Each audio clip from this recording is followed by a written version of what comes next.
ආයුබෝවන්. අද දවසේ ගමින් ගමට වැඩසටහන අරගෙන අපි ආවේ අලුත් තොරතුරු කිහිපයක් කතා කරන්න. ආයුබෝවන් පස. ආයුබෝවන්. ඉතින් මේ ගමින් ගමට වැඩසටහනේ පහුගිය සතියේ නාමල් රාජපක්ෂ පුත්තලම් දිස්ත්‍රික්කයේ තමයි තමන්ගේ ගමින් ගමට වැඩසටහන පටන් ගත්තේ. ඉතින් පුත්තලම් දිස්ත්‍රික්කයේ ටිකක් වෙනස් ආකාරයක ප්‍රතිචාර කරලා තමයි නාමල් රාජපක්ෂට තිබුණේ. වෙනදාටත් වඩා මිනිස්සු එයාව බලන්න ඕනේ.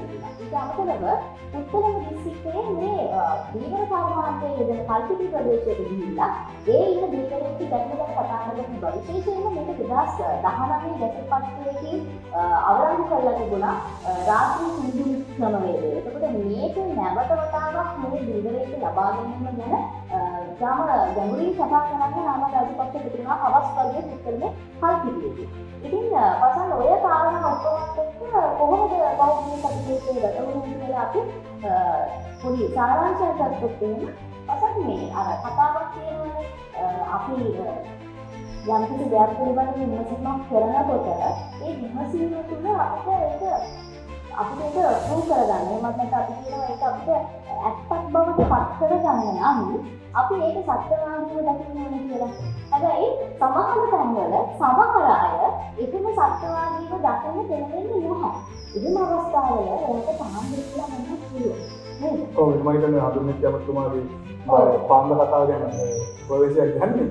මුලින්ම පාන්ද හොරු ගත්තා කියලා කියන හොරා කියලා කියන්නේ මේකත් එකක් තියෙන්නේ. දැන් මේගොල්ලෝ කියනවා ගත්තොත් කැමති නම් දුන්නොත් කැමති නම් තුමාට පාන්ද. දැන් මේ පාන්ද කියන කතාව ගැන අපි කියව ගන්න ඕනේ. පාන්ද කියලා අහන එකේ තේරුම යම්කිසි කාරණාවක් ගැන ඔයාට ඒක ගැන හොයන්න අයිතියක් නෑ. ඔයාට ඒක අදාළ නෑ. ඒ ඔයාට මොකද? ඔය වගේ එකක් හදවන්න තමයි මේ සාමාන්‍යයෙන් ඔය මේ විශේෂයෙන්ම තරුණයෝ අතර යාළුවෝ අතර කතා කරන දෙයක් නේ උඹට පාන්ද කියලා නෑ. ඒකට මේක තමයි මේ ප්‍රධාන මාධ්‍යයට ඇවිල්ලා අමති කෙනෙක් කියන්නේ මේ මාධ්‍යයේ ප්‍රශ්නයක් අහනකොට සහ ඒ ප්‍රශ්නය ඇවිල්ලා වත්තම්බරකම් පිළිබඳ ප්‍රශ්න. සහ මේ ආධාර ලබා දීම සම්බන්ධ ප්‍රශ්න. දේශපාලනඥයන්ට විවිධ මේ විදියට උදව් උපකාර කරනවා කියන එක මේ මාධ්‍යවිද්‍යා ප්‍රශ්න කරනකොට තමයි මේ පිළිතුර ලැබෙන්නේ.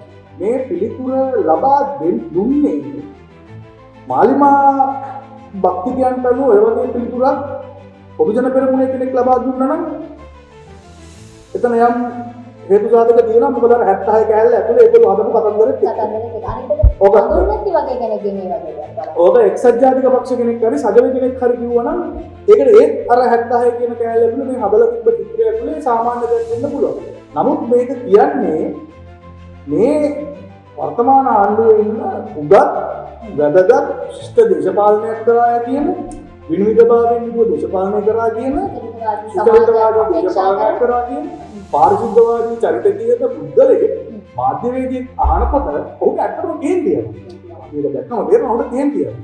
මේ සිදුවීම දකිනකොට මමනම් පුද්ගලිකව ඔය වගේ දේවල් දකිනකොට ඇත්තට පුදුම වෙන්නේ නැහැ. මේවා අපි බලාපොරොත්තු වෙන්න හිටපු දේවල්. මේවා අපි බලාපොරොත්තු වෙන්න හිටපු නිසා තමයි ඊට කලින් අවුරුදු ගානකට කලින් ඉඳලා අපි මේ පිළිබඳව කතා කරලා මොකද විශ්වාස කරේ නෑ. ඒක වෙනම කතාවක්. හැබැයි මේ ඔය අදුන්නති අමතුමාගේ පාන්ද කතාව අහනකොට ඒක අර කාසිය දෙපැත්තක් තියෙනවනේ.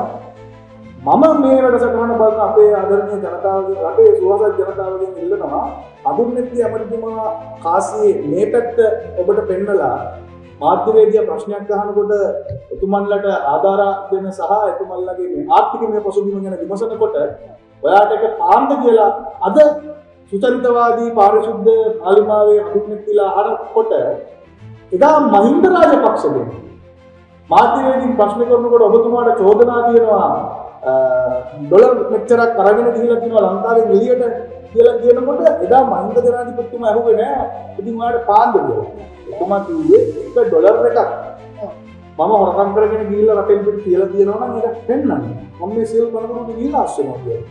එතන ඔහු අභියෝගයක් කළා. ඔහු ප්‍රශ්නේ මගේ හැරලා ගියේ නෑ. ඔහුගේ මොන කේන්තියක් ඒ වෙලාවේ තිබ්බේ නෑ.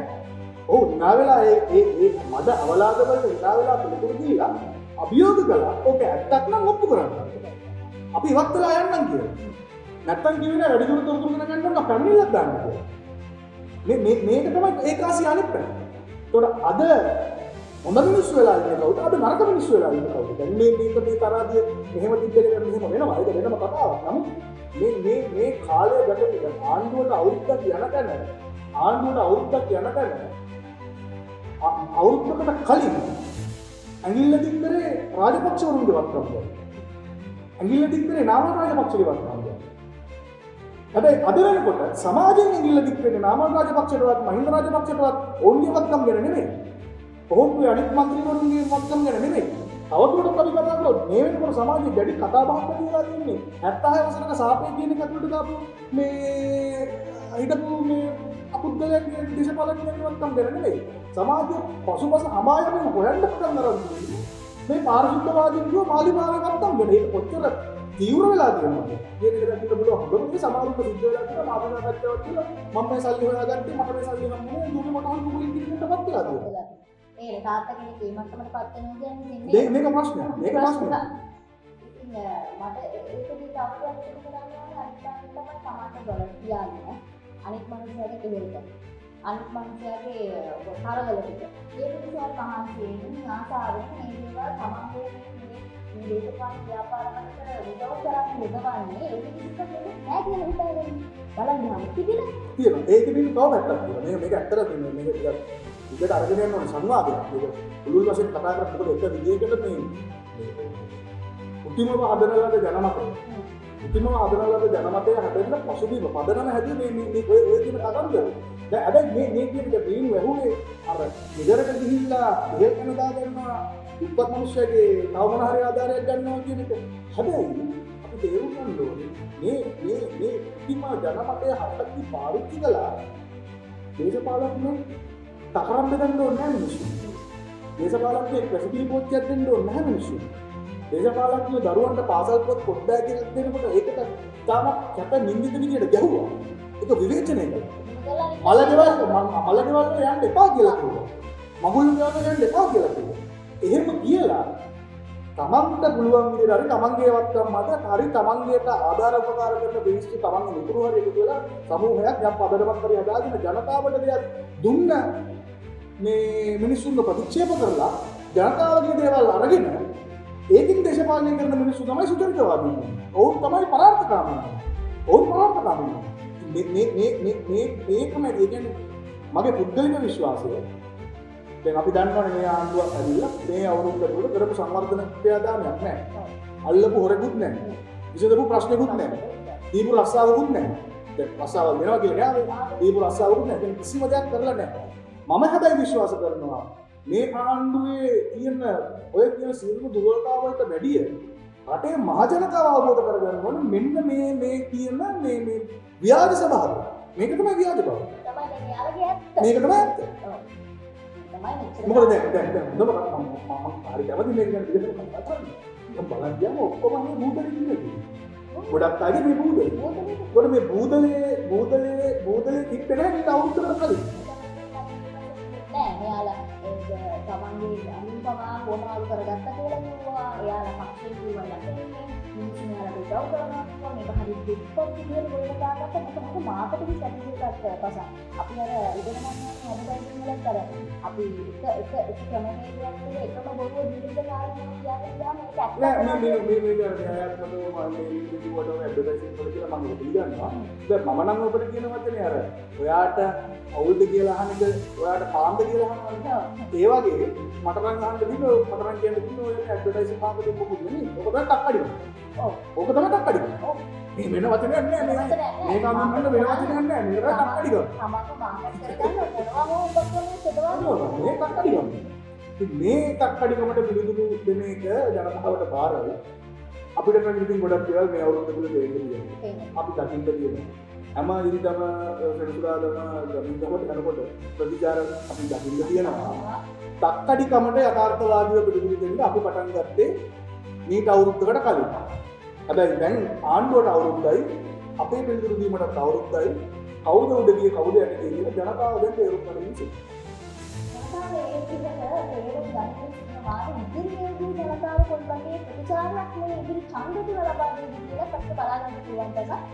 මේ යන තාක්ෂණයේදී අවුරුද්දක් ගත වෙනකොට මෙහෙම නම් තව අවුරුදු 20ක් ගත වෙනකොට මෙයාලගේ සැබෑ ස්වරූපය අපිට දැක ගන්න පුළුවන්කමක් තියෙයි කියලා මම හිතනවා.